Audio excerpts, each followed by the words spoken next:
Although there are many ways to flip your class, it typically comes down to the following 5 steps. The first is to determine the instructional purpose of your video. If there's really no instructional purpose to it, you may want to reconsider why you're making the video in the first place.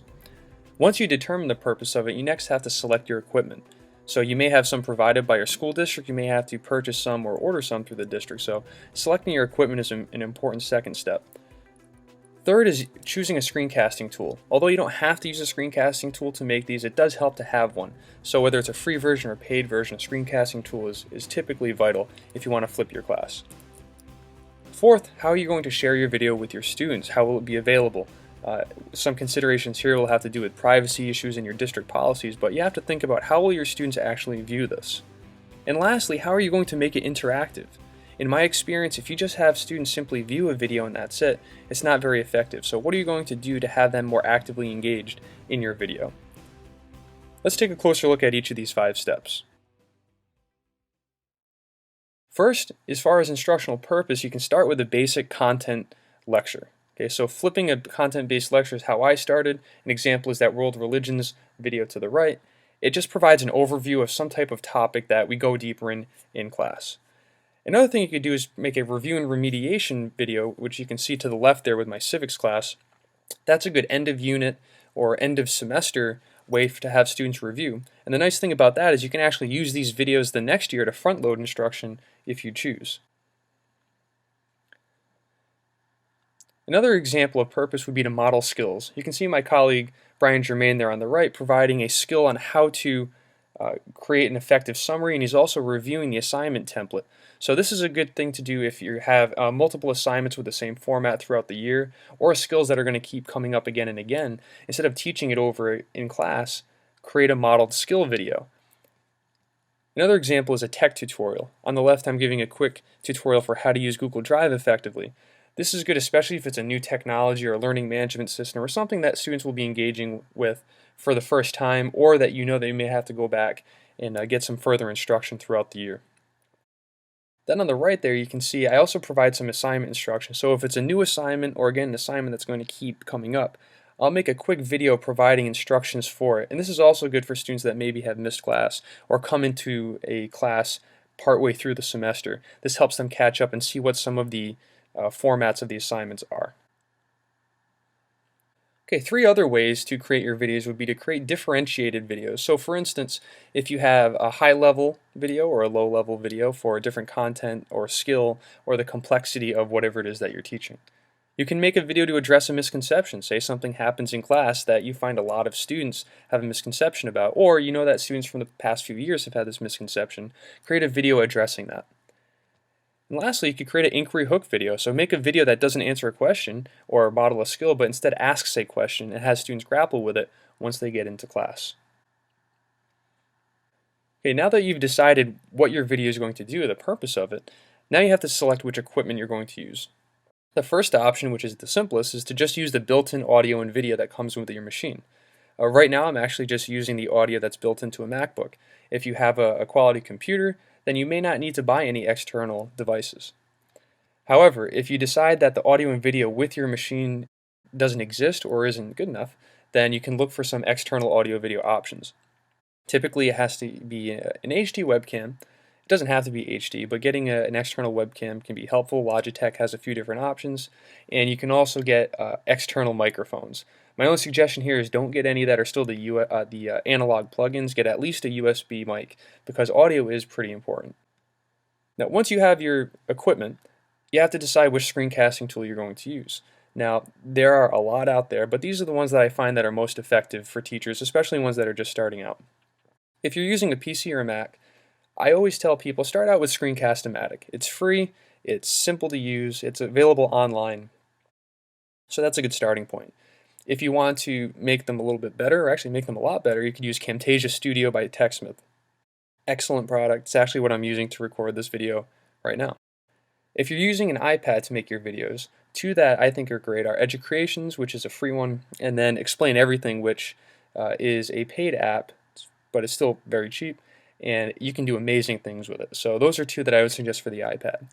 If you're using a Chromebook, the 2 extensions that I found that are good for screencasting with that device are Snagit, which is also a TechSmith product, is a Snagit Chrome extension, and also SCREENCASTify. And what's nice about those is they actually sync the videos directly into your Google Drive once you're done recording the video.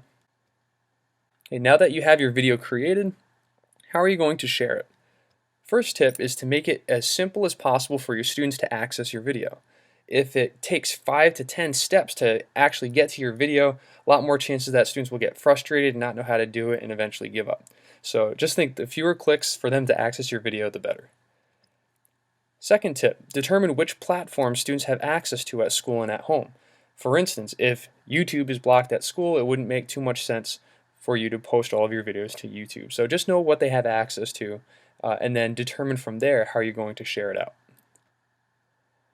Before you even think about sharing out a link or telling the students where to go to see your video, it has to be hosted somewhere.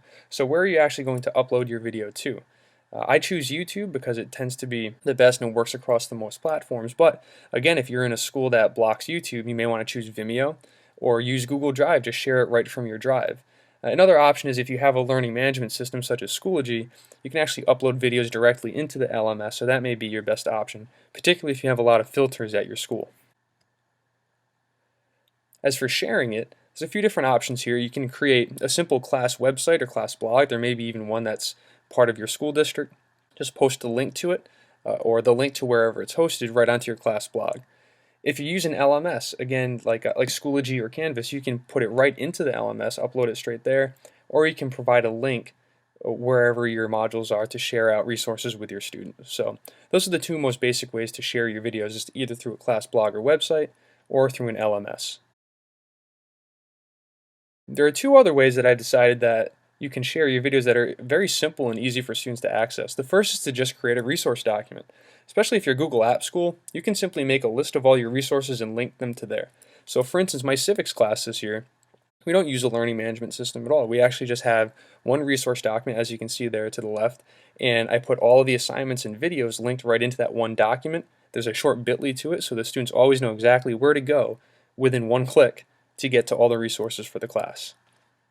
You can also create a channel or playlist. So another thing that's simple for my students is once they go to YouTube, they can click on a government and civics playlist. Everything's going to be right there. So there's no need to go back and forth to different websites. It will all be in that one list. Okay, the last step is to make it interactive. Of course, you could just have them watch the video and then do an assignment after that, but I find it's much more effective to have them actively doing something or engaging in your video. The simplest way to do that is to have them take notes. Okay, so for instance, I create a guided viewing form in which they take notes during the video. You could also have guided viewing questions, but just have them do something during your video. You could also have an assessment that's tagged to your video. So for instance, completing a quiz. You can either have a quiz built into your learning management system, or if you create a quick Google form, you could create a quiz with that. And there's actually a grading script called Flubaroo. Makes it very simple to grade and even have auto grading if you choose. You can also have them ask questions. Now, of course, you can do it in class, but another nice feature is that a lot of these technologies are allowing students to ask questions directly in the video, and it's timestamped, so you'll actually know at what point in the video they had the question. And if you want to take it to the next level, you can have them engage in a discussion through the video, and hopefully that will spill over into class discussion as well. But having them interact with each other, not just with the actual video and a quiz, that conversation can really up the engagement factor and the retention of whatever it is that you're trying to teach them. And lastly, we are all busy teachers, and if you're one of the people that are trying to flip their class, you'll realize that time is very valuable.